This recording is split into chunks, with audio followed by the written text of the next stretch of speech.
Tu viens d'avoir le bac ou tu veux te reconvertir dans un domaine d'avenir, faire le choix du numérique et rejoindre l'école supérieure d'administration, d'économie, de journalisme et des métiers de l'audiovisuel ESAE. De nouvelles filières sont disponibles dès cette rentrée: informatique et multimédia, informatique industrielle et maintenance, réseau informatique et télécommunications, système informatique et logiciel, sans oublier les filières initiales: administration générale, administration des finances, administration des affaires, sciences juridiques, sciences économiques, sciences de gestion, journalisme et métiers de l'audiovisuel. ESAE est disponible sur 4 sites: Cotonou-Bedroumendé, Cotonou-Akpakpa, Abomey-Calavi et Parakou. Pourquoi choisir l'ESAE? Des formations conçues pour le marché de l'emploi, des enseignants expérimentés et passionnés, des infrastructures modernes avec équipement de pointe, des opportunités de stage et d'emploi garanties. Les inscriptions sont en cours et les places sont limitées. Ne rate pas ta chance.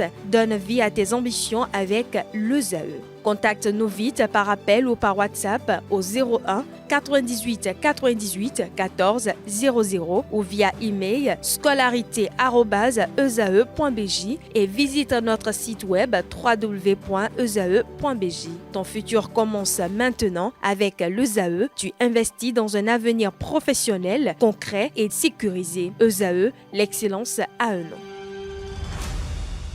Le panel de discussion, Aneldo, bonjour. Bonjour à vous, Abdelkader Achibou. Ça va, la pleine forme ce matin? Ça va très bien. On se sent un peu fatigué là? Non, du tout pas. Ah, du tout pas, On ok. dirait qu'il n'a pas dormi. Non, du tout pas. J'ai très bien dormi. Ah bon, vous étiez seul? Oui. Et comme toujours en semaine. Ah, donc c'est un week-end que vous n'êtes pas seul? Et très souvent en week-end, je suis pas seul. Vous n'êtes pas seul. J'espère que vous n'êtes pas avec votre ami. Non, non, je suis avec celle avec qui je partage mes choses. Avec qui vous partagez vous partagez vos jours, et pourquoi dans la semaine vous voulez partager Depuis un moment.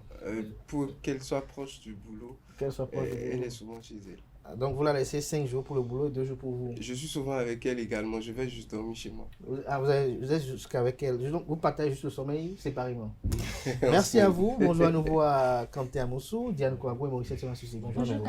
Alors on va commencer par Anaël qui peut-être se paraît le plus expérimenté. Peut-être il va me dire, est-ce que l'on doit fouiller le téléphone de sa compagne, si on peut le dire ainsi? Je pense sur la question, déjà, fouiller, oui, mais pas aussi fouiller également. Fouiller, pourquoi? Parce que je me dis, il ne faut pas être tout le temps là, prendre le téléphone de sa compagne, je dois regarder dedans, je dois regarder dedans. Mais tout de même, j'ai accès à son téléphone et à tout moment, si je veux, je peux toucher son téléphone et entrer dedans comme si c'était le mien. Mais ça ne veut pas dire que ça devient mon boulot où matin, midi, soir, je manipule son téléphone comme si c'était le mien. Je respecte la propriété du téléphone, mais tout de même, étant donné que je suis son compagne, je dois avoir un certain accès à son téléphone. Compagnon. Son compagnon. Diane Kouabou, est-ce que vous permettrez à un homme de fouiller votre téléphone? Oui, je le permettrai, mais quand je suis déjà que je suis Quand? si je suis sur son toit, je peux lui laisser toucher mon téléphone, mais si je suis chez mes parents, je peux pas toucher mon téléphone. Ah bon, même si c'est lui qui vous a acheté le téléphone? Si c'est lui qui m'a acheté le téléphone, c'est vrai, il me l'a acheté, mais c'est pour moi. Tant qu'il me l'a remis, je considère que c'est pour moi. Donc, je ne vois pas l'importance de vouloir fouiller à chaque fois dans mon téléphone. Vous ne voyez pas l'importance de vouloir fouiller dans votre téléphone chaque fois. Morissette? Oui, je soutiens Tiane parce que le téléphone, c'est personnel. Et le fouiller devient ça, c'est comme si tu dis à ta partenaire ou bien à ton partenaire, je ne te fais pas confiance. Et là, ça peut fragiliser la relation. Donc vous, même au foyer, on ne doit pas fouiller?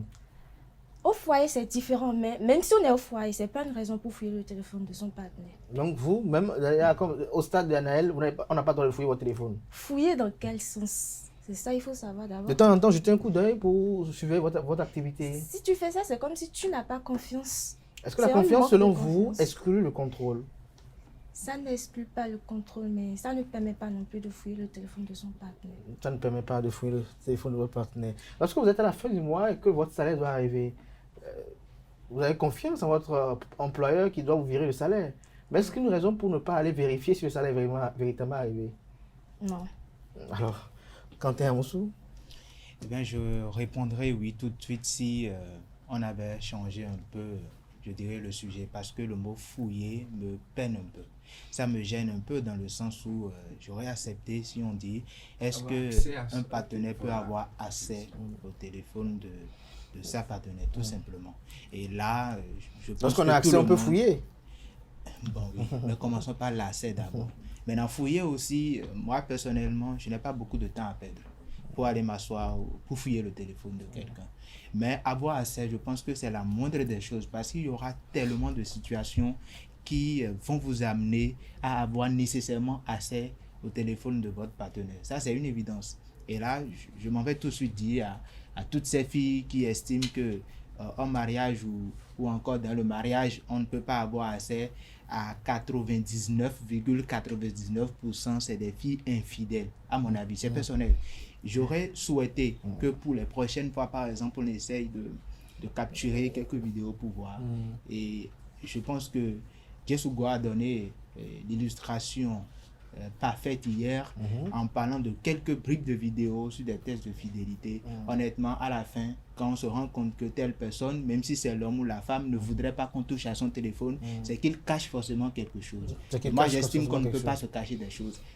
La confiance, ça ne veut rien dire, ça n'a rien à voir avec ça. Ça n'a rien à voir avec ça. Ouais. Lorsque je me retourne vers Anaël Dehou, j'ai envie de poser la question de savoir. Tout à l'heure, on a écouté Kanté Amoussou qui trouve que le mot fouiller pour lui pose un problème. Est-ce que parce qu'on en a confiance en quelqu'un dans une relation qu'il ne faut pas effectuer de contrôle? Est-ce que parce que vous avez confiance aux aimes qui vous a pris, que vous ne devez pas peut-être à un moment donné le rappeler à l'attention? Il faut forcément contrôler. Raison pour laquelle vous allez voir, je suis d'avis avec Quentin parce qu'au début je le disais, fouiller, mais fouiller dans une certaine mesure. C'est juste que le mot fouiller a tendance à avoir rapport à l'excès, c'est-à-dire prendre ça tout le temps. Sinon, avoir accès au téléphone de son partenaire, c'est la moindre des choses. Si je suis avec vous, je joue mon rôle de partenaire, je dépends sur vous. Je dois quand même vérifier mon investissement parce que quand vérifier mon investissement, c'est prendre votre téléphone par moment, si je veux, à votre insu, si possible, et voir ce que vous faites quand vous... Diane a dit que quand vous êtes sous mon toit, je berce un peu ma garde. Mais quand vous êtes au dehors, c'est même le moment pour que je puisse, si j'ai accès, fouiller plus. Parce que je ne pense pas que quand vous rangez votre moto dans votre chambre, vous contrôlez encore si c'est là ou ce n'est pas là. Bon, je vais contrôler par moment, mais je baisse un peu plus ma garde quand elle est sous mon toit. Mais quand elle est dehors, quand je laisse ma moto au portail ou au dehors, je vais régulièrement au dehors pour vérifier si c'est là. Donc, ce contrôle-là que je fais, c'est ça que je t'illustre en disant tout simplement par moment, j'ai accès à son téléphone, elle a accès à mon téléphone, j'ai accès à son téléphone.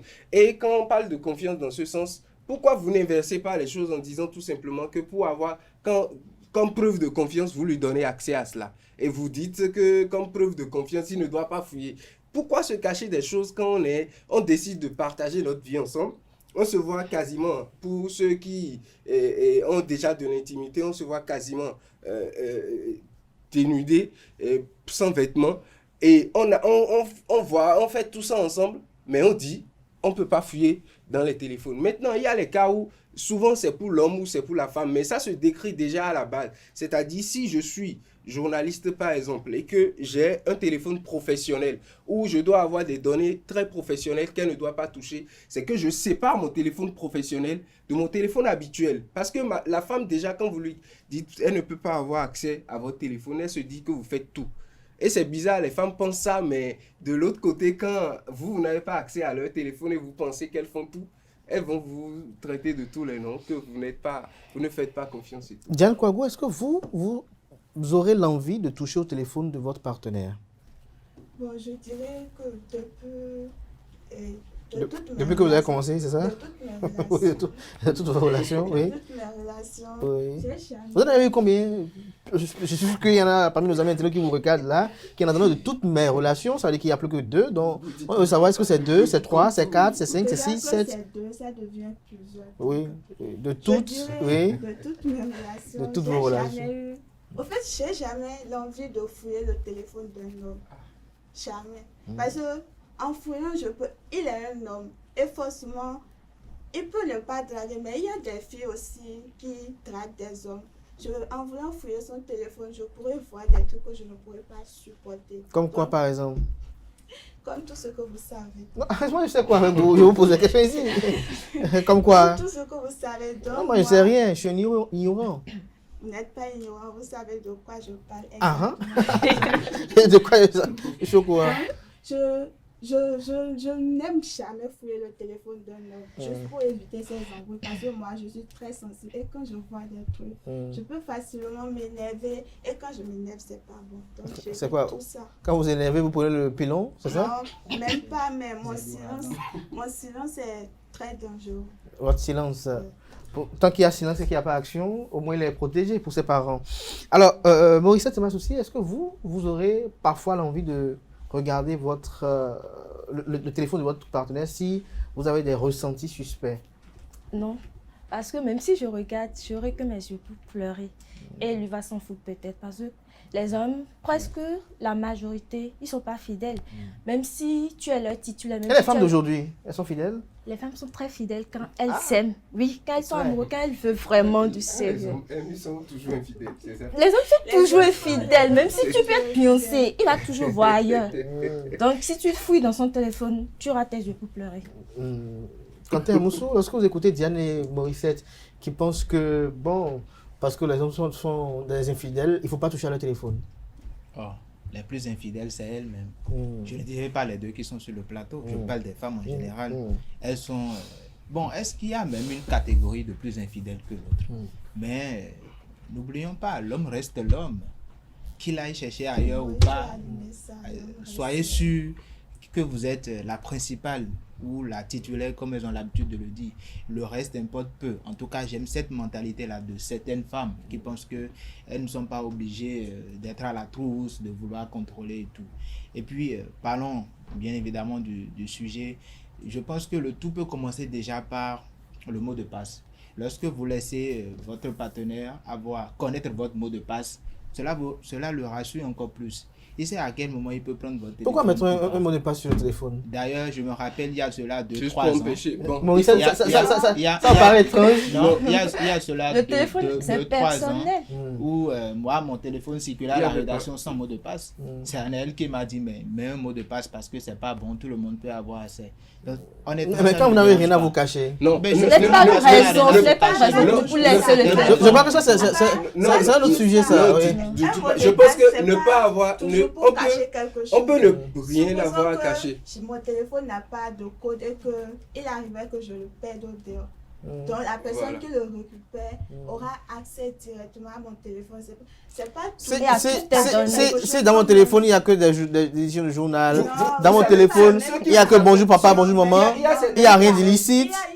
Ceux qui décrochent parfois l'appel quand vous perdez votre téléphone et qui vous disent « Ah, je suis à tel endroit, tu peux venir chercher ton téléphone. » Parfois, c'est pas de bonne foi. C'est parce qu'ils n'ont pas accès, ils n'ont pas pu avoir accès au téléphone, ils ne peuvent pas l'utiliser. Vous avez parlé du karma ici, sur ce plateau. Quand vous rendez le téléphone. S'ils volent le téléphone, le karma le rendra. Oui, bon, il y a une...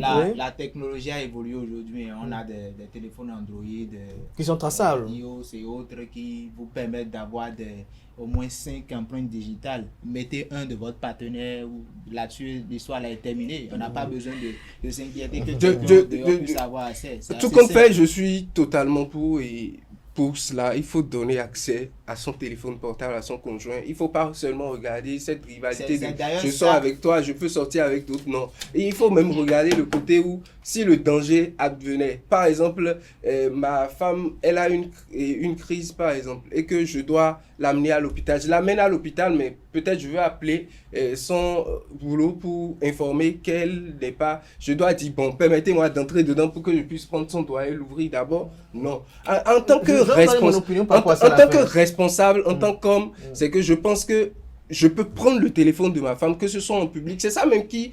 vous n'avez pas le contact d'un collaborateur de votre femme au boulot? Vous n'avez pas le contact de son patron? Absolument, je peux l'avoir, mais il peut y arriver que je prenne son téléphone pour prendre des contacts dans son téléphone. Pour toucher au téléphone de votre partenaire, forcément. Pour vérifier quelque chose? Non, pas forcément pour vérifier. C'est pour ça que je dis juste, vous allez voir qu'à la femme, quand vous donnez accès à votre téléphone à la femme, c'est là elle fouille moins votre téléphone.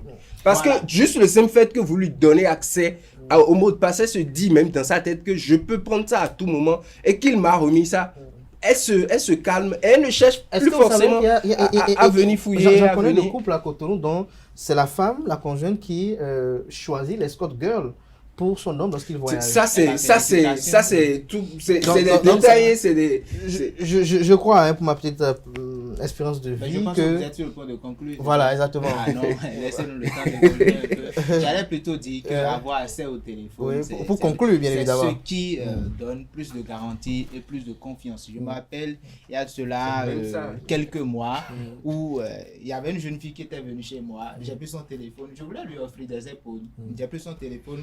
J'étais en train de connecter quand j'ai vu mon homme. King, le message est venu. Ton homme. Je ne me suis pas posé 2 questions, je ne me suis pas posé 3 ni 4 non plus. Vous savez pourquoi? Je ne me suis pas posé 5 questions là parce que ça ne me dérange pas. Notre micro, parce que je me suis dit, bon, moi-même je sais que je ne suis pas un rôle primordial. Mais je comprends quand même. Pourquoi est-ce que vous arrivez souvent ici et vous faites tomber les micros? Ben non, ça peut arriver. Ça peut arriver. Et donc je ne me suis pas posé plusieurs questions parce que je sais le rôle que je joue. Mais vous n'êtes pas encore son époux. Non, mais justement, et non, attendez. Mais là, moi, je suis pas d'accord avec vous. Non, attendez. Lorsque vous avez une femme, c'est une conquête. Elle peut avoir. avoir. C'est parce que vous aimez, que vous cherchez à avoir assez. Sinon, honnêtement, moi, ça ne m'a même pas inquiété. Je l'ai laissé. Il y a des gens qui épousent des femmes avec des femmes étant enceintes d'une autre personne. Parce qu'ils sont si amoureux. Oui. Donc, manifestez votre amour. Essayez de conquérir le cœur de la femme. Est-ce que vous savez, lorsque je rencontre... Moi, honnêtement, quand je sais qu'il n'y a rien de sérieux, je vous assure, je n'ai même pas envie de voir votre téléphone. Lorsque je rencontre une fille du jour au lendemain, je ne peux pas lui demander... Alors, on va passer à l'émission. Je ne peux pas demander directement à avoir accès à son téléphone.